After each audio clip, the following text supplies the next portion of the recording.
in my capacity as the advisory board member that I get the opportunity to nominate speakers to do a board talk. And in this case, I have nominated a dear friend of mine, Eric Ries. Eric, welcome. I'm going to tell the world about you briefly. Eric is a multiple-time entrepreneur. He's built many companies, also is a New York Times bestselling author. He wrote the book, The Lean Startup. It's sold over 1 million copies. It's probably been published in many languages. And he is the creator of the Lean Startup methodology.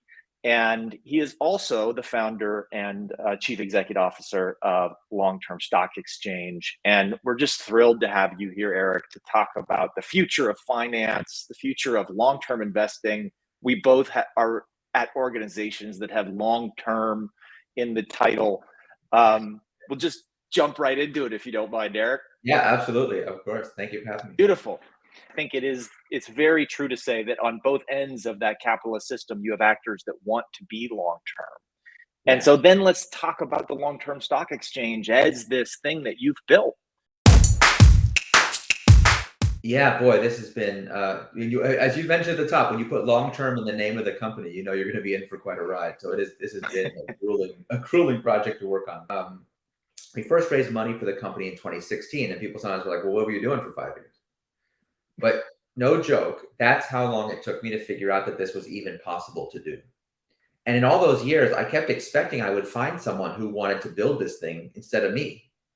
Because I didn't feel like, I was not the right person to do this. I don't have a background in financial services. And frankly, I liked what I was doing before quite a bit. So I wasn't like looking to do a new thing, but this idea would not leave me alone. And the more I talked to people about it and asked them why it would never work, and the more people told me that it would never work, but for terrible reasons, the more convinced I was like, I'm onto something here. There's something here that's worth investigating.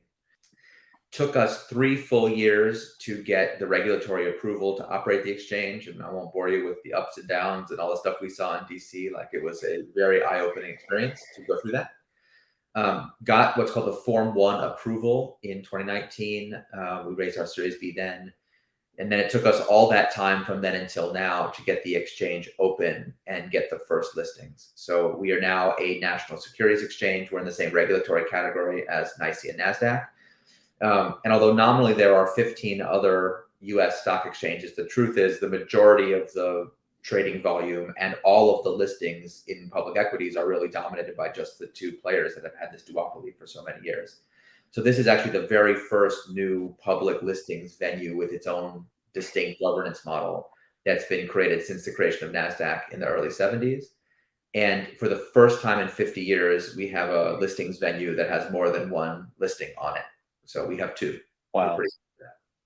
Of what those companies are, expressing by listing on the LTSE. Yeah, so we have a set of principles that we stand for, and they're all things that we've been talking about in this community needing to do since forever. Long-term compensation for executives, long-term compensation for the board oversight of long-term strategy, sustainability, diversity and inclusion, treating the long-term investors as distinct from the short-term investors, and of course, having a multi-stakeholder philosophy of business. So every company that lists on the LTSE is required to make commitments to those principles. Now, as soon as you hear that, you're like, oh, another press release. Great. That's what we need. Companies put out another press release about how great they are. I mean, that was the last time you read an S1, from a company going public that didn't have all these keywords in it. But if you look carefully and say, okay, I see the promises they're making in the founder's letter. Let me read the rest of the S1. Let me look at the charter. Let me look at their corporate structure. Let me look at how the company is governed. Are those promises reflected in the governance? Of course not. And if they're not reflected in the governance, why on earth should I believe them? Hold on. We want companies to be able to win the public's trust by making promises that people can believe. That's really what this is about. So when a company lists on LTSE, they are making a binding commitment to a set of policies that implement the principles that I've just described. Now, it's not a one-size-fits-all checklist-based approach. We call it principles-based listing standards. But the commitments are just as binding. They have actual bona fide penalties, and they are declarations of how the company is going to be governed in the future. It's a competitive advantage to, first of all, be able to make such commitments and have all stakeholders believe them. And then for this conversation especially, it is a major source of competitive advantage to have long-term values-aligned investors on the cap table who can support and protect the development of that purpose over time.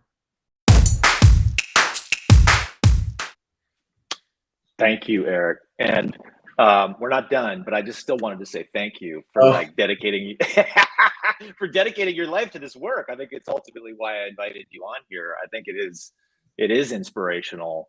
And to give you some credit, I mean, when we first started working together 4 years ago, like it was a pretty crazy idea.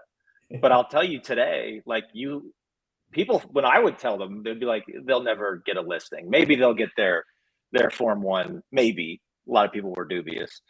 But they'll never get a listing. And you have two. And there's another one I've seen in an S1 filed. So there's others coming. Yeah. And so I think you've already demonstrated,